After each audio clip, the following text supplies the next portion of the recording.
ಒಂದು ವಾರದಲ್ಲಿ 4-5 ಸರಿ ಫ್ಲೈಟ್ ಅಲ್ಲಿ ತಿರುಗ್ತಾ ಇದ್ದಾರೆ ಬೆಂಗಳೂರು ಟು ಮಂಗಳೂರು. ಅವರನ್ನು ಸ್ವಲ್ಪ IDI ಅವರು ಕಣ್ಣು ಹಾಕಿದ್ರೆ ತುಂಬಾ ಖುಷಿ ಆಗ್ತದೆ. ಯಾಕಂದ್ರೆ ಮಹೇಶ್ ಅಣ್ಣಂದು ರಿಲೀಸ್ ಗೊತ್ತೇ ಇರ್ಲಿಲ್ಲ. ಏನು ಗೊತ್ತಿಲ್ಲದೆ ಒಂದು ಜೇನುಗೂಡಿನಿಂದ ಹೇಗೆ ಜೇನು ಎದ್ದು ಬರ್ತದೆ ಹಾಗೆ ಬಂತು ನಮ್ಮ ಸಮಾಜ. ಅಣ್ಣಪ್ಪ ಮಂಜುನಾಥನ ಸಂರಕ್ಷಣೆಗೆ ನೀವು ಬೇಕಾ? ಅವರೇ ನಮ್ಮನ್ನು ಕಾಯೋದು, ಇವರು ಅವರನ್ನ ಸಂರಕ್ಷಣೆ ಮಾಡ್ಲಿಕ್ಕೆ ಹೋಗ್ತಾ ಇದ್ದಾರೆ. ಎಂತ ಲಾಜಿಕ್ ಅಲ್ವಾ? ಎಲ್ಲಾ ಮಠಾಧಿಪತಿಗಳಿಂತ ಶ್ರೇಷ್ಠವಾದವರು ನಮ್ಮ ದೊಡ್ಡವರು, ನಮ್ಮ ದನಿಗಳು ಅಂತ ಒಂದು ಮಾತು ಹೇಳಿದ್ದಾರೆ. SIT ತನಿಖೆಯ ಟೀಮ್ ಯಾರಾದ್ರೂ ಅಧಿಕೃತವಾಗಿ ಹೇಳಿದಾರಾ? ಇಲ್ಲಲ್ಲ, ನೀವ್ ಯಾರು ಮಾತಾಡ್ಲಿಕ್ಕೆ? ನಳ್ಳಣ್ಣನೇ ಹೇಳಿದ್ದಾರೆ, ಸೆಂಟ್ರಲ್ ಗೌರ್ಮೆಂಟ್ ನಿಂದ ನಿಮ್ಗೆ ಯಾವ ಸೆಕ್ಯೂರಿಟಿ ಬೇಕು ನಾವಿದ್ದೇವೆ ಅಂತ. ಸುನಿಲ್ ಅಣ್ಣನೊಟ್ಟಿಗೆ ನಾವು ಸಹ ಇದ್ದೇವೆ. ಸಂಚಾರಿ ಸ್ಟುಡಿಯೋದ ಎಲ್ಲ ವೀಕ್ಷಕರಿಗೆ ಸ್ವಾಗತ. ಇವತ್ತು ನಾವು ರವಿ ಅವರನ್ನು ಭೇಟಿ ಆಗಲಿಕ್ಕೆ ಮತ್ತೊಮ್ಮೆ ಬಂದಿದ್ದೇವೆ. ಸೌಜನ್ಯ ಹೋರಾಟ ಮತ್ತು ಈಗ ಧರ್ಮಸ್ಥಳದಲ್ಲಿ ನಡೀತಿರುವಂಥ ಈಗಿನ ಬೆಳವಣಿಗೆ ಬಗ್ಗೆ ಸ್ವಲ್ಪ ಅವರು ಮಾತಾಡಲಿಕ್ಕಿದ್ದಾರೆ. ನಮಸ್ತೆ ರವಿ. ನಮಸ್ತೆ. ಹೇಳಿ, ಈಗ ಸೌಜನ್ಯ ಹೋರಾಟ ಮತ್ತು ಈಗ ಧರ್ಮಸ್ಥಳದಲ್ಲಿ ನಡೀತಾ ಇರುವಂಥ ಬೆಳವಣಿಗೆ ಬಗ್ಗೆ ಏನು ಅನ್ನಿಸ್ತಾ ಇದೆ ಸರ್ ನಿಮಗೆ? ಇದರಲ್ಲಿ ಕಾಣಿಸ್ತಾ ಇದೆ, ಒಂದೆರಡು ವಿಷಯ ಹಂಚಿಕೊಳ್ಳಿಕ್ಕಿತ್ತು ನಿಮ್ಮ ಹತ್ತಿರ. ಒಂದು ಸಾಮಾಜಿಕವಾಗಿ ಏನಂದರೆ, ಈಗ ಬುರುಡೆ ಪ್ರಕರಣ ಇಲ್ಲಿವರೆಗೂ ಬಂತು. ಇಲ್ಲಿವರೆಗೂ ಆ ವ್ಯಕ್ತಿಯನ್ನು ಅರೆಸ್ಟ್ ಮಾಡಿದರು, ಕಸ್ಟಡಿ ತೆಗೆದಿದ್ದಾರೆ, 10 ದಿನ ಕಸ್ಟಡಿ ಅಂತೆ. ಮತ್ತು ನೆಕ್ಸ್ಟ್ ಪೋಸ್ಟ್ಪೋನ್ ಆಗ್ಬೋದು, ತೆಗಿತಾರೆ ಅಂತ. ಅದಕ್ಕಿಂತ ಮಿಗಿಲಾಗಿ ಈಗ ನಾವು ಒಂದೇ ಮಾತು ಹೇಳೋದು, ಡೈರೆಕ್ಟಾಗಿ ನಾವು ವಿಷಯಕ್ಕೆ ಬಂದು ಬಿಡುವ. ಇವರು ED ಅವರು ರೈಡ್ ಈಗ ಕೋಟಾ ಶ್ರೀನಿವಾಸ್ ಪೂಜಾರಿ ಅವರು ರೆಫರ್ ಮಾಡಿದ್ದಾರೆ ಸೆಂಟ್ರಲ್ ಗೌರ್ಮೆಂಟಿಗೆ. ED ಮತ್ತು IT ED ಅವರೆಲ್ಲ ರೈಡ್ ಮಾಡಬೇಕು ಅಂತ. ಭಾರಿ ಒಂದು ಖುಷಿಯ ವಿಷಯ ಅದು. ಯೂಟ್ಯೂಬರ್ಗಳೆಲ್ಲ ದುಡ್ಡು ಬರ್ತಾ ಇದೆ, ಯೂಟ್ಯೂಬರ್ಗಳಿಗೆ ದುಡ್ಡು ಬರ್ತಾ ಇದೆ ಅಂತ ಭಾರಿ ಖುಷಿ ವಿಷಯ. ಭಾರಿ ಒಂದು ಅವರಿಗೆ ನಾನು ಥ್ಯಾಂಕ್ಸ್ ಹೇಳ್ತೇನೆ. ಯಾಕಂದರೆ ನೀವು ಒಂದೇ ಕಡೆ ಇದು ಮಾಡೋದಲ್ಲ, 2 ಕಡೆ ಆಗಬೇಕಿದು. ID ರೈಡ್ ಉಂಟಲ್ಲ, 2 ಕಡೆ ಆಗಬೇಕು. ಯಾರನ್ನು ಬಿಡಬೇಡಿ, ಎಲ್ಲರನ್ನು, ನಮ್ಮನ್ನು ಸೇರಿದಂತೆ ನೀವು ರೈಡ್ ಮಾಡಿ. ಯಾಕಂದರೆ ನಾವು ಒಂದು ಕಟ್ಟೆಯಲ್ಲಿ ಕುಳಿತುಕೊಂಡು ಪಂಚಾಯಿತಿ ಮಾಡಿ ಒಂದೊಂದು ದೊಡ್ಡ ಹೋರಾಟ ಮಾಡಿದವರು, 1 ರೂಪಾಯಿ ಖರ್ಚು ಮಾಡದೆ ಈಗ ನಮ್ಮ ಈ ಅತ್ಯಾಚಾರಿಗಳ ಪರವಾದ ಒಂದು ಗುಂಪು ಕಾರ್ಯಕ್ರಮ ಮಾಡ್ತಾ ಇದ್ದಾರೆ. ಅವರು ಎಲ್ಲೆಲ್ಲಿ ಮೀಟಿಂಗ್ ಮಾಡ್ತಾ ಇದ್ದಾರೆ, ಅವರು ಎಷ್ಟು ಸರಿ ಕೆಲವೆಲ್ಲ, ನಾನು ಕೆಲವು ಮೀಡಿಯಾದವರು ಇದ್ದಾರೆ, ಕೆಲವು ಸಾಮಾಜಿಕ ಹೋರಾಟಗಾರ ಅಂತ ಹೇಳಿಕೊಳ್ಳುವವರು ಸಹ 1 ವಾರದಲ್ಲಿ 4-5 ಸರಿ ಫ್ಲೈಟಲ್ಲಿ ತಿರುಗ್ತಾ ಇದ್ದಾರೆ ಬೆಂಗಳೂರು ಟು ಮಂಗಳೂರು ಕೆಲವು ಕಡೆ. ಅವರನ್ನು ಸ್ವಲ್ಪ IDI ಅವರು ಕಣ್ಣು ಹಾಕಿದರೆ ತುಂಬ ಖುಷಿ ಆಗ್ತದೆ. ಯಾಕಂದರೆ ಸತ್ಯ ಹೊರಗೆ ಬರಬೇಕು, ನಾವು ಕಾಯೋದು ಅದೊಂದೇ. ಸತ್ಯ ಹೊರಗೆ ಬಂದರೆ ಉಂಟಲ್ಲ ಖುಷಿ ವಿಷಯ. ಧರ್ಮ ಸಂರಕ್ಷಣೆ ಅಂತ ಮಾಡ್ತೇವೆ ಅಂತ ಧರ್ಮಸ್ಥಳಕ್ಕೆ BJP ಅವರ ಒಂದು ದಂಡೆ ಬಂದಿದೆ. BJPಗೆ ಉಳಿಗಾಲ ಇಲ್ಲ ಅಂತ ಸೌಜನ್ಯ ಮನೆಗೆ ಭೇಟಿ ಕೊಟ್ಟಿದ್ದಾರೆ. ಇದ್ರ ಬಗ್ಗೆ ನಿಮ್ಮ ಅನಿಸಿಕೆ? ಒಳ್ಳೆ ಪ್ರಶ್ನೆ ಕೇಳಿದ್ರಿ. ನಿನ್ನೆ ರಾಜ್ಯದ ಒಂದು ಅಧ್ಯಕ್ಷನ ನೇತೃತ್ವದಲ್ಲಿ ನಮ್ಮ ವಿಜಯೇಂದ್ರ ಅವರು, ನಮ್ಮವರೇ, ಅವರ ನೇತೃತ್ವದಲ್ಲಿ ರಾಜ್ಯಾದ್ಯಂತ ಕರೆ ಕೊಟ್ಟು ಬಂದದ್ದೆಷ್ಟು ಜನ ಅಂತ ನಾವು ಲೆಕ್ಕ ಹಾಕಬೇಕಾಗ್ತದೆ. ಅದೇ ಮಹೇಶ್ ಅಣ್ಣ ಒಂದು ಕರೆ ಕೊಡಲಿ ನಾಳೆ, ನಮಗೆ 1 ರೂಪಾಯಿ ಖರ್ಚಿಲ್ಲ, ಆ ಲೆವೆಲಲ್ಲಿ 10-20 ಸಾವಿರ. ಮೊನ್ನೆ ನೀವು ರಿಲೀಸ್ ಆಗುವಾಗ ನೋಡಿದ್ರಲ್ಲ ಎಷ್ಟು ಜನ ಬಂದರು ಅಂತ. ಏನು ಕರೆ ಕೊಡಲಿಲ್ಲ ಮಹೇಶ್. ಆಲ್ಮೋಸ್ಟ್ ನಾವು ಹೇಳ್ಬೇಕಂದ್ರೆ 90% ಜನರಿಗೆ ಮಹೇಶ್ ಅಣ್ಣಂದು ರಿಲೀಸ್ ಗೊತ್ತೇ ಇರಲಿಲ್ಲ. ಏನು ಗೊತ್ತಿಲ್ಲದೆ ಒಂದು ಜೇನುಗೂಡಿನಿಂದ ಹೇಗೆ ಜೇನು ಎದ್ದು ಬರ್ತದೆ ಹಾಗೆ ಬಂತು ನಮ್ಮ ಸಮಾಜ. ಸನಾತನ ನೈಜ ಹಿಂದೂ ಕಾರ್ಯಕರ್ತರು, ಸೌಜನ್ಯ ನ್ಯಾಯಪರ ಹೋರಾಟಗಾರರು, ಅವರೆಲ್ಲ ಇದು ನ್ಯಾಯವನ್ನ ಹೇಗೆ ಸತ್ಯವನ್ನು ಹೊರಗೆ ತೆಗಿಬೇಕು ಎನ್ನುವ ಎಲ್ಲರೂ, ಇಡೀ ಸನಾತನ ಸಮಾಜ ಒಂದು ಕಾಯ್ತಾ ಇದೆ, ಬಕಪಕ್ಷಿಯಾಗಿ ಕಾಯ್ತಾ ಇದೆ. ಸತ್ಯ ಇದರಲ್ಲಿ ಹೊರಗೆ ಬರಬೇಕು ಅಂತ. ಈಗ ಇವರು ಮಾಡ್ತಾ ಇದ್ದಾರಲ್ಲ ಕಾರ್ಯಕ್ರಮ, ಯಾರ ಪರವಾಗಿ? ಈಗ ಬೆಳಗ್ಗೆ ಒಂದು ಸಿದ್ದರಾಮಯ್ಯನವರು ಒಳ್ಳೆ ಸ್ಟೇಟ್ಮೆಂಟ್ ಕೊಟ್ಟರು, ನಾನು ಅವರಿಗೆ ಅಭಿನಂದಿಸ್ತೇನೆ. ಏನಂದರೆ, ಬೆಳಗ್ಗೆ ಹೇಳಿದರು, ಈಗ ಸೌಜನ್ಯ ನ್ಯಾಯಪರ ಹೋರಾಟಕ್ಕೆ BJP ಅವ್ರದ್ದು ಸಪೋರ್ಟ್ ಅಂತೆ, ಒಪ್ಪಿಕೊಳ್ಳುವ. ನಿನ್ನೆ ದೇವಸ್ಥಾನದ ಸಂರಕ್ಷಣೆಗೆ ಹೋದದ್ದ ಯಾರ ಸಂರಕ್ಷಣೆಗೆ? ಅವರೇ ಸ್ಪಷ್ಟಪಡಿಸ್ಬೇಕಲ್ಲ. ಈಗ ನಾವು ಹೇಳಲಿಕ್ಕಾಗ್ತದಾ? ಅವರೇ ಸ್ಪಷ್ಟಪಡಿಸ್ಬೇಕಲ್ಲ, ಇವರು ಯಾರಿಗೆ ಸಪೋರ್ಟ್ ಮಾಡ್ತಾ ಇದ್ದಾರೆ, ಏನು ಇವರ ವಿಷಯ ಅಂತ ಗೊತ್ತಾಗಬೇಕಲ್ಲ. ಹಾಗೆ ನೋಡುವಾಗ ನಿನ್ನೆ CT ರವಿ ಅವರು ಒಂದು ಮಾತು ಹೇಳಿದರು. ಏನು ಅಂತ, ಇದು ಶಮೀರ್, ನಾನೊಂದು ವಿಷಯ ಹೇಳಬೇಕಾ?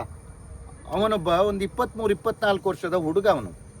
ಅವನನ್ನು ನಾನು ಸಪೋರ್ಟ್ ಮಾಡೋದಲ್ಲ, ಯಾರೇ ಆಗಲಿ. ಈ ನಮ್ಮ ಸೌಜನ್ಯ ನ್ಯಾಯಪರ ಹೋರಾಟದಲ್ಲಿ ಪ್ರತಿಯೊಬ್ಬರು, ನಾನು ಸ್ಟಾರ್ಟಿಂಗಲ್ಲೇ ಹೇಳಿದ್ದೇನೆ, ನಿಮ್ಮ ಚಾನಲಲ್ಲೇ ನಾನು ಹೇಳಿದ್ದೇನೆ, ಸೌಜನ್ಯ ನ್ಯಾಯಪರ ಹೋರಾಟದಲ್ಲಿ ಜಾತಿ ಮತ ಧರ್ಮ ಯಾವುದೂ ಇಲ್ಲ ಅಂತ ಅವತ್ತು ಹೇಳಿದ್ದೇವೆ, ಇವತ್ತು ಹೇಳ್ತಾ ಇದ್ದೇವೆ. ಅದೇ ಒಂದು ವೈಬ್ರೇಷನ್ನಲ್ಲಿ ಸೌಜನ್ಯ ಆ ಶಮೀರ್ ಎಂಬ ಒಂದು ವ್ಯಕ್ತಿಯನ್ನು ಕರೆದು ವಿಡಿಯೋ ಆಗಿದೆ, ಕೋಟ್ಯಾನುಗಟ್ಟಲೆ ಜನ ನೋಡಿದ್ರು. ಆ ವ್ಯಕ್ತಿ ಒಂದು ಯೂಟ್ಯೂಬರ್ಸ್ ಆಗಿದ್ದ, ಈಗ ವರ್ಲ್ಡ್ ನೋಡ್ತಾ ಇದ್ದೆ ಅವನನ್ನು ತೋರಿಸುವ ಅಗತ್ಯವೇ ಇರಲಿಲ್ಲ ಇವರಿಗೆ ಏನು ಅಜೆಂಡಾ ಇತ್ತು ಅಂದರೆ, ಈ ಸ್ಪಷ್ಟ ನೈಜ ಕಾರ್ಯಕರ್ತರಿಗೆ, ಹಿಂದೂಗಳಿಗೆ, ಪ್ರತಿಯೊಬ್ಬರಿಗೂ ಅರ್ಥ ಆಗ್ತದೆ. ಇವರಿಗೊಂದು ಮುಸಲ್ಮಾನ, ಕ್ರೈಸ್ತ, ಇವನು ಎನ್ನುವ ಒಂದು ಅಜೆಂಡಾ ಬೇಕಿತ್ತು. ಹೌದು, ಆ ಅಜೆಂಡಾವನ್ನ ಇದರಲ್ಲಿ ಇಡಲಿಕ್ಕೆ ನೋಡ್ತಾ ಇದ್ದಾರೆ. ಇದು ಆಟ ನಡೆಯಲ್ಲ. ಯಾಕಂದ್ರೆ ಅವಳು ಶಕ್ತಿ. ಇದು ಸತ್ಯದ ಹೋರಾಟ, ನ್ಯಾಯದ ಹೋರಾಟ, ಧರ್ಮದ ಹೋರಾಟ. ಇದು ಅರ್ಥ ಆಯ್ತಲ್ಲ? ಏನೇ ಮಾಡಿದ್ರು ಇವರು ಎಂತ ಪಲ್ಟಿ ಸೇವೆ ಮಾಡಿ, ಉರುಳು ಸೇವೆ ಬಿಡಿ, ಇನ್ನು ಪಲ್ಟಿ ಹೊಡೆಯುವ ಸೇವೆ ಮಾಡಿದ್ರೆ ಸಹ ಸೌಜನ್ಯ ಎಂಬುವ ಶಕ್ತಿ ನಿಮ್ಮನ್ನ ಬಿಡುವುದಿಲ್ಲ. ಮಾತ್ರ ಕಟ್ಟಿಟ್ಟ ಬುತ್ತಿ.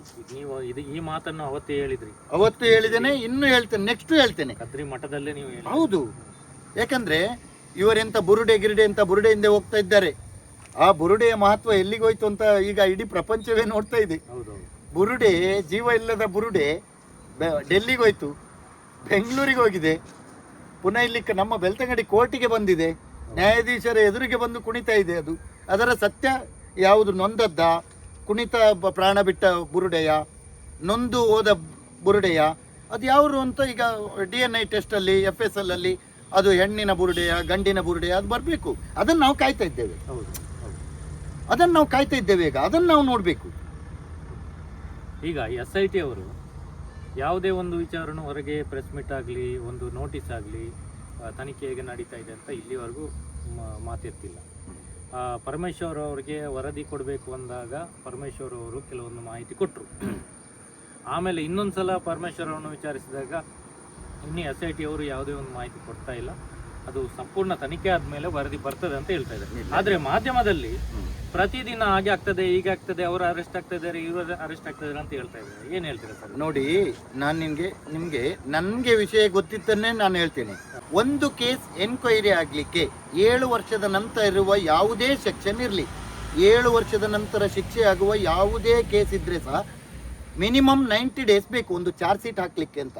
ಮಧ್ಯಂತರ ವರದಿ ಕೇಳಲಿಕ್ಕೆ ಅದೇನು ಇದು ಅಲ್ಲ, ಎಂತ ಮದುವೆಯ ಪತ್ರ ಅಲ್ಲ ಮಧ್ಯಂತರ ವರದಿ ಕೊಡ್ಲಿಕ್ಕೆ. ಒಮ್ಮೆ ಎಂಗೇಜ್ಮೆಂಟ್ ಮಾಡಿ ಮತ್ತೆ ಮದುವೆ ಮಾಡ್ಲಿಕ್ಕೆ ಮಧ್ಯಂತರ ವರದಿ ಅಲ್ಲ ಇದು. ಕೇಸ್ ಅದೊಂದು ಕ್ರಿಮಿನಲ್, ಅದೊಂದು ಬೇರೆ, ಅದರದ್ದೊಂದು ಸಂವಿಧಾನಾತ್ಮಕವಾಗಿ ಕಾನೂನಿದೆ. ಅದನ್ನು 90 ಡೇಸ್ ಆಗುವವರಿಗೆ ತಾಳ್ಮೆಯಿಂದ ಇರಬೇಕು. ಮತ್ತೆ ನಾನು BJP ಅವರಿಗೆ ಪ್ರಶ್ನೆ ಕೇಳುದು, ನೀವು ಯಾರ ಪರವಾಗಿ, ಯಾರ ಸಂರಕ್ಷಣೆಗೆ, ಅಣ್ಣಪ್ಪ ಮಂಜುನಾಥನ ಸಂರಕ್ಷಣೆಗೆ ನೀವು ಬೇಕಾ? ಅವರೇ ನಮ್ಮನ್ನು ಕಾಯೋದು, ಇವರು ಅವರನ್ನ ಸಂರಕ್ಷಣೆ ಮಾಡ್ಲಿಕ್ಕೆ ಹೋಗ್ತಾ ಇದ್ದಾರೆ. ಎಂತ ಲಾಜಿಕ್ ಅಲ್ವಾ? ಸಮಾಜ ಕೇಳಬೇಕು ಬಾಯ್ಬಿಟ್ಟು. ನಾವು ಒಬ್ಬರೇ ಮಾತಾಡೋದಲ್ಲ, ಪ್ರತಿಯೊಬ್ಬರು ನಿಮ್ಮ ಮನೆಯಲ್ಲಿ ಕೈಯಲ್ಲಿ ಮೊಬೈಲ್ ಇದೆ, 2 ನಿಮಿಷ ವಿಡಿಯೋ ಮಾಡಿ ಕೇಳಿ. ಈ ಸಮಾಜಘಾತುಕ ಶಕ್ತಿಗಳು ಯಾರಿದ್ದಾರೆ, ನಿಮಗೆ ಯಾರು ಅಂತ ಇದ್ದಾರೆ, ಅವರಿಗೆ ನೀವು ಡೈರೆಕ್ಟಾಗಿ ಕೇಳಿ. ನೀವು ಯಾಕೆ ಹೀಗೆ ಹೋರಾಟ ಮಾಡ್ತಾ ಇದ್ದೀರಿ, ಯಾರ ಪರವಾಗಿ, ಯಾವ ದೇವರನ್ನ, ಇವರು ಯಾರು ದೇವರನ್ನು ಸಂರಕ್ಷಣೆ ಮಾಡಲಿಕ್ಕೆ? ಇವರು ದೇವರನ್ನ ಸಂರಕ್ಷಣೆ ಮಾಡೋದಾದ್ರೆ ನಾವು ದೇವರ ಹತ್ರ ಹೋಗ್ಬೇಕಾ ನಮ್ಮ ಸಂರಕ್ಷಣೆಗೆ? ಇವ್ರ ಹತ್ರ ಹೋಗ್ಬೋದು ನಮ್ಮನ್ನು ಸಂರಕ್ಷಣೆ ಮಾಡಿ ಅಂತ. ನಾವು ದೇವರ ಹತ್ರ ಯಾಕೆ ಹೋಗುದು? ಅದೊಂದು ಮಿರಾಕಲ್ ಶಕ್ತಿ ಅಲ್ವಾ ದೇವರಂದ್ರೆ? ಅವರನ್ನ ಇವರು ಉಳಿಸೋದಂತೆ. ಅವಸ್ಥೆ. ಧರ್ಮ ಸಂರಕ್ಷಣೆ ಅಂತ ಹೇಳ್ತಾರೆ, ಯಾವ ಧರ್ಮ ಅಂತ ಹೇಳ್ತಾ ಇಲ್ಲ. ಯಾವ ಧರ್ಮ? ಸನಾತನ ಹಿಂದೂ ಧರ್ಮವ, ಆ ಧರ್ಮವ, ಈ ಧರ್ಮವ ಎಲ್ಲ ಹೇಳ್ಬೇಕಲ್ಲ, ಎಲ್ಲರೂ ಇದ್ದಾರೆ. ಇವರದು ಹೊಸತ್ತೊಂದು ಧರ್ಮವನ್ನ ಸೃಷ್ಟಿ ಹಾಕಿದ್ದಾರೆ ಅನಿಸ್ತದೆ. ಯಾಕಂದ್ರೆ ಸನಾತನ ಧರ್ಮ ಆದಿ ಇದು. ಇದಕ್ಕೆ ಒಂದು ಅದು ಆದಿನೂ ಇಲ್ಲ ಅಂತ್ಯನೂ ಇಲ್ಲ ಅಂತ ಹೇಳ್ತಾರಲ್ಲ, ಅಂತ ಶ್ರೇಷ್ಠ ಧರ್ಮ ನಮ್ಮದು. ಅದನ್ನು ಉಳಿಸ್ಲಿಕ್ಕೆ ಇವ್ರದ್ದು ಯಾವುದೋ ಒಂದು ಹೊಸತ್ತೇನೋ ಒಂದು ಶ್ರೇಷ್ಠ ಧರ್ಮ ಅಂತ ಏನೋ ಒಂದು ಭಾಜಪದವರೇ ಕಟ್ಟಿಕೊಂಡಿರ್ಬೇಕು. ಅಂದ್ರೆ ನಮ್ಗೆ ಓಟ್ ಹಾಕಿದವರು ಮಾತ್ರ ಹಿಂದೂಗಳು, ಬಾಕಿಯವರು ಯಾರು? ಅಲ್ಲಿ ಉತ್ತರ ಕೊಡ್ಬೇಕು. BJP ಅವರೇ ಉತ್ತರ ಕೊಡ್ಬೇಕು ಇದಕ್ಕೆ. ಧರ್ಮಸ್ಥಳದಲ್ಲಿ ಪ್ರಾಣ ಬಿಟ್ಟವರೆಲ್ಲ ಹಿಂದೂಗಳೇ, ಹಿಂದೂ ಧರ್ಮದವರು. ಅದು ಹೇಳ್ಬೇಕಲ್ಲ, ಹಿಂದೂ ಧರ್ಮ ಅಲ್ಲ ಸರ್. ಇವರು ಹಿಂದುತ್ವದ ಪರವಾಗಿ ಸತ್ಯವಾ? ಅಲ್ಲಿ ಹೋದವರು ಯಾರು? ಬಂಗ್ಲಾ ಗುಡ್ಡ ಅಂತ ಒಂದು ಗುಡ್ಡೆ ಎಲ್ಲ ಗುಂಡಿ ತೋಡಿದ್ರು, ಅಲ್ಲಿ ಬಿದ್ದವರು ಯಾರು? ಎಕ್ಸಾಂಪಲ್ ಸಿಗ್ಲಿಲ್ಲ ಅಂತವೇ ಇಟ್ಕೊಳ್ಳುವ ನಾವು. ಬೆಂಕಿ ಇಲ್ಲದೆ ಹೊಗೆ ಆಡ್ತದ? ಇದು ಸಮಾಜ. ಯಾವುದು ಓದು ಬರ ಗೊತ್ತಿಲ್ಲದ ವ್ಯಕ್ತಿ ಸಹ ಆಲೋಚನೆ ಮಾಡ್ತಾನೆ, ಬೆಂಕಿ ಇಲ್ಲದೆ ಹೊಗೆ ಬರ್ತದ? ಅಲ್ಲಿ ಏನೋ ಆಗಿರ್ತದೆ ಅಲ್ಲ. ಈಗ ಕರಗಿದೆಯೋ ಬಿಟ್ಟಿದೆಯೋ ಅದು ಎಲ್ಲ ಬೋನ್ಸ್ಗಳೆಲ್ಲ ಏನಾಗಿದೆ ಅಂತ ಗೊತ್ತಿಲ್ಲ. ಯಾಕಂದರೆ ಮಣ್ಣಿನ ಮೇಲೆ ಡಿಪೆಂಡ್ ಆಗಿರ್ತದೆ ಅದು. ಈ ದಕ್ಷಿಣ ಕನ್ನಡ ಜಿಲ್ಲೆಯ ಮಣ್ಣು ಸ್ವಲ್ಪ ಕಬ್ಬಿಣದ ಅಂಶ ಇರ್ತದೆ, ಹಾಗೆ ಬೇಗ ಕರಗಲಿಕ್ಕೆ ಸಹ ಚಾನ್ಸ್ ಇದೆ. ಆದರೆ ಬೆಂಕಿ ಇದ್ದದ್ದಕ್ಕೇನೆ ಹೊಗೆ ಬರ್ತಾ ಇದೆ. ಇದೆ ಅಲ್ಲಿ ಏನೋ ಒಂದು ಇದೆ, ಇಲ್ಲದಿದ್ರೆ ಆ ಭೀಮ ಬರ್ತಾನ? ಆ ಒಂದು ಸೌಜನ್ಯ ಶಕ್ತಿಯ ಹೋರಾಟ 13 ವರ್ಷದಿಂದ ಜೀವಂತ ಇರ್ತದ? ಇದೆ ಅಲ್ಲಿ. ಅದೇ ಮಂಜುನಾಥ ಅಣ್ಣಪ್ಪ ಸ್ವಾಮಿ ಎಲ್ಲ ದೇವಾನುದೇವತೆಗಳು ತೋರಿಸ್ತಾರೆ ಇವತ್ತಿಲ್ಲದ ನಾಳೆ. BJP-ಯವರಿಗೆ ಹೇಳೋದು ತಾಳ್ಮೆಯಿಂದ ಕೂತ್ಕೊಳ್ಳಿ, ತಾಳ್ಮೆಯಿಂದ ಇರಿ, ಇನ್ನು ತುಂಬ ನೋಡ್ಲಿಕ್ಕಿದೆ. ಸುಮ್ಮನೆ ಹೋಗಿ ಯಾಕೆ ನಾಚಿಗೆಡ್ತಾ ಇದ್ದೀರಿ? ಯಾಕೆ? ಅಲ್ಲಿ ಶ್ರೀರಾಮುಲು ನಿನ್ನೆ ಒಂದು ಮಾತು ಹೇಳ್ತಾ ಇದ್ದಾರೆ. ಅವರು ಹಿಂದೂ ಧರ್ಮದವರೋ ಏನೋ ಬೇರೆ ಧರ್ಮದಿಂದ ಬಂದ ವ್ಯಕ್ತಿಯು ಗೊತ್ತಿಲ್ಲ ನನಗೆ. ಅವ್ರು ಹೇಳ್ತಾರೆ ಎಲ್ಲ ಮಠಾಧಿಪತಿಗಳಿಂತ ಶ್ರೇಷ್ಠವಾದವರು ನಮ್ಮ ದೊಡ್ಡವರು, ನಮ್ಮ ಧನಿಗಳು ಅಂತ ಒಂದು ಮಾತು ಹೇಳಿದ್ದಾರೆ. ನೋಡಿದ್ದೀರಾ? ನಮ್ಮ ಪರಂಪರೆ ಯಾವುದು, ದೊಡ್ಡವರ ಪರಂಪರೆ ಯಾವುದು? ನಾವು ಭೇದ ಭಾವ ಮಾಡೋದಲ್ಲ. ನನಗೆ ಯಾವ ಜಾತಿ ಧರ್ಮ ಕುಲ ಗೋತ್ರ ಯಾವುದಿಲ್ಲ. ನಮ್ದು ಒಂದೇ ಮಿರಾಕಲ್ ಗುರುಗಳನ್ನು, ಮಿರಾಕಲ್ ಶಕ್ತಿಯನ್ನು ನಂಬಿ ನಾವು ಬದುಕುವವರು. ನಮಗೆ ಇಲ್ಲಿ ಜಾತಿ ನೀತಿ ಪಂಥ ಪಂಗಡ ಯಾವುದಿಲ್ಲ ನಮ್ಮ ಹತ್ತಿರ. ಅವರ ಬಾಯಲ್ಲಿ ಬಂದದ್ದನ್ನು ನಾನು ನಿಮ್ಮ ಹತ್ತಿರ ಪ್ರಶ್ನೆ ಮಾಡೋದು, ಸಮಾಜಕ್ಕೆ ಹೇಳೋದು. ನಾನು ಈ ಮಾತನ್ನು ಹೇಳಿದ್ದಾರೆ, ನೀವು ಆನ್ಸರ್ ಕೊಡಿ. ನೀವೇ ಕಮೆಂಟಲ್ಲಿ ಹೇಳಬೇಕು. ಆ ಶ್ರೀರಾಮುಲು ಒಂದು ಮಾತು ಹೇಳಿದ್ದಾರೆ, ಅದನ್ನು ಹೇಳಿ. ಮತ್ತು ನಳಿನ್ ಕುಮಾರ್ ಕಟೀಲ್ ಮಾಜಿ ರಾಜ್ಯಾಧ್ಯಕ್ಷರು ಹಾಗೂ MP ಅವರನ್ನು ಮಾತು ಹೇಳಿದ್ರು. ಏನಂತ? ನಮಗೆ ಬೇಕಾದವರೇ, ನಳ್ಳಣ್ಣ ಏನು ಹೊರಗಡೆ ಅವರಲ್ಲ, ನಮಗೆ ತುಂಬ ಕ್ಲೋಸೇ. ಅವರನ್ನು ಮಾತು ಹೇಳಿದರು. ಸುನೀಲ್ ಕುಮಾರ್ ಅವರಿಗೆ ಸೌಜನ್ಯ ಕೊಲೆಗಾರರು ಗೊತ್ತಿದ್ದಾರಂತೆ ಯಾರು ಅಂತ ಅವರೇ ಹೇಳಿದ್ದದು. ಹಾಗಾದರೆ ಇವರು SIT ಅವರು ಸುನೀಲ್ ಕುಮಾರ್ ಅವರಿಗೆ ನೋಟಿಸ್ ಮಾಡಬೇಕು, ನೋಟಿಸ್ ಮಾಡಿ ಕರಿಬೇಕು. ಅವ್ರ ಹತ್ರ ಸಾಕ್ಷಿ ಇದ್ದರೆ ಇನ್ನೂ ಈಸಿ ಆಗ್ತದೆ ಅಲ್ಲ. ಅಂದರೆ ಅವರು ಮೆಸ್ಕಾಂ ಮಿನಿಸ್ಟರ್ ಆದವರು, ಅವರು ಅಂಥ ಒಂದು ವ್ಯಕ್ತಿ ಅಲ್ವಾ, ಮಿನಿಸ್ಟರ್ ಆದವರಲ್ಲ, ಎಲ್ಲ ಗೊತ್ತಿರ್ತದೆ ಅವರಿಗೆ, ಯಾರಿದ್ದಾರೆ ಏನು ಗೊತ್ತಿದೆ ಅಲ್ಲ. ನೋಟಿಸ್ ಮಾಡಿ ಅವರನ್ನು ಸಹ ಕರಿಬೇಕು. SIT ಅವರು ಕರಿಬೇಕು ಅವರನ್ನು. SIT ಅವರು ಅಂದರೆ ಪಬ್ಲಿಕ್ಕಲ್ಲಿ ನಾವು ಮಾತಾಡೋದು ಬೇರೆ, ಒಂದು ಸಮಾಜ ವ್ಯಕ್ತಿಗಳು ಮಾತಾಡೋದು ಬೇರೆ. ಇವರೊಂದು ಹುದ್ದೆಯಲ್ಲಿದ್ದವರು ಇಡೀ ಸಮಾಜ ಕೇಳಬೇಕು ಅವರ ಹತ್ತಿರ, ಸುನೀಲ್ ಕುಮಾರ್ ಅವರ ಹತ್ತಿರ. ಅವರು ಹೇಳಿದ್ದಾರೆ, ನಳಿನಣ್ಣ ಸಹ ಹೇಳಿದರು, ಸುನೀಲ್ ಕುಮಾರ್ ಅವರಿಗೆ ಇದು ಸೌಜನ್ಯ ಕೊಲೆಗಾರರು ಯಾರು ಅಂತ ಗೊತ್ತಿದೆ. ಹಾಗಾದರೆ ಅವರನ್ನು SIT ಅವರು ತನಿಖೆಗೆ ಒಳಪಡಿಸಿ ನಳ್ಳಣ್ಣನೇ ಹೇಳಿದ್ದಾರೆ, ಸೆಂಟ್ರಲ್ ಗೌರ್ಮೆಂಟ್ನಿಂದ ನಿಮಗೆ ಯಾವ ಸೆಕ್ಯೂರಿಟಿ ಬೇಕು ನಾವಿದ್ದೇವೆ ಅಂತ. ಸುನೀಲ್ ಅಣ್ಣನೊಟ್ಟಿಗೆ ನಾವು ಸಹ ಇದ್ದೇವೆ, ಸುನೀಲ್ ಕುಮಾರ್ನವರೊಟ್ಟಿಗೆ ಉಂಟಲ್ಲ, ನಾವು ಸಹ ಇದ್ದೇವೆ ನಿಮ್ಮೊಟ್ಟಿಗೆ. ಸುನೀಲಣ್ಣ, ನೀವು SIT ಅವರಿಗೆ ನೀವೇ ಮೇಲ್ ಮಾಡಿ. ಮೊನ್ನೆ ಗಿರೀಶ್ ಮಟ್ಟಣ್ಣ ಅವರು ಮಾಡಿದರು, ಒಂದು ಮೇಲ್ ಮಾಡಿದರು, ನನ್ನ ಹತ್ರ ಕೆಲವು ಸಾಕ್ಷಿಗಳಿದೆ ನಿಮಗೆ ನಾನು ಕೊಡ್ತೇನೆ ಅಂತ. ಹಾಗೆ ಮರುದಿವಸವೇ ರೆಸ್ಪಾನ್ಸ್ ಕೊಟ್ಟಿದ್ದಾರೆ SIT ಅಧಿಕಾರಿಗಳು. ಇಮಿಡಿಯೇಟ್ಲಿ ಗಿರೀಶ್ ಅಣ್ಣನ ಕರೆದಿದ್ದಾರೆ. ಕರೆದು ಇವರಿಗೆ ಏನೇನು ಮಾಹಿತಿ ಇದೆ, ಅಲ್ಲಿ ಅಸಹಜ ಸಾವು, UDR ಅನ್ಯಾಚುರಲ್ ಡೆತ್, ಇಂಥ ಎಲ್ಲ ಡಾಕ್ಯುಮೆಂಟನ್ನು ಗಿರೀಶ್ ಅಣ್ಣ ಹೋಗಿ ಕೊಟ್ಟಿದ್ದಾರೆ. ನೀವು ಸಹ ಒಂದು ಮೇಲ್ ಮಾಡಿ ಕೂತ್ಕೊಂಡು, ನೀವು ಸಹ ಕಲಿತವರಲ್ಲ, ಸ್ವಲ್ಪ ಏನೋ ಒಂದು ಅಡ್ವೊಕೇಟ್ ಮಾಡಿದ್ದೀರಿ ಅಂತ ನನಗೆ ಒಂದು ಮಾಹಿತಿ ಇದೆ, ನೀವು ಸಹ ಒಂದು ಲಾಯರ್ ಕಲ್ತಿದ್ದೀರಿ ಅಂತ, ನಿಮಗೆ ಕಾನೂನು ಜ್ಞಾನ ಸಹ ಇರ್ತದೆ. ಮೇಲ್ ಮಾಡಿ SIT ಅಧಿಕಾರಿಗಳಿಗೆ, ಮೇಲ್ ಮಾಡಿ ನನ್ನ ಹತ್ರ ಸಾಕ್ಷಿ ಇದೆ ಅಂತ. ನೀವು ಸಹ ಹೋಗಿ, ನಿಮ್ಗೇನಾದರೂ ಭಯ ಇದ್ದರೆ ನಾವು ಬರ್ತೇವೆ ನಿಮ್ಮೊಟ್ಟಿಗೆ. ನಾವು ಹಿಂದೂ ಸಂಘಟನೆಯ ಸನಾತನ ಧರ್ಮದ ಕಾರ್ಯಕರ್ತರು, ನಾವು ನಿಮ್ಮೊಟ್ಟಿಗೆ ಯಾವಾಗಲೂ ಇದ್ದೇವೆ. ಸತ್ಯವನ್ನು ಹೊರಗೆ ಹಾಕಿ. ಸರ್, ಈಗ ಸೌಜನ್ಯಳ ಮನೆಗೆ ಈಗ BJP ಅವರು ಬಂದಿದ್ದಾರೆ. ಸೌಜನ್ಯ ನ್ಯಾಯ ತೆಗೆಸಿ ಕೊಡ್ತೇವೆ, ನಾವೊಂದು ಲಾಯರನ್ನು ಅಪಾಯಿಂಟ್ ಮಾಡ್ತೇವೆ, ಸುಪ್ರೀಂ ಕೋರ್ಟಿಗೆ ಏನು ಈಗ ಅದ್ರ ಖರ್ಚೆಲ್ಲ ನಾವು ನೋಡ್ತೇವೆ ಅಂತ ಹೇಳಿದ್ದಾರೆ. ಇದಕ್ಕೆ ನೀವೇನು ಹೇಳ್ತೀರಾ ಸರ್? ನ್ಯಾಯ ತೆಗೆಸಿ ಕೊಡ್ಬೋದು ಅವರು? ನ್ಯಾಯದ್ದು ಮತ್ತೆ ಮಾತಾಡುವ.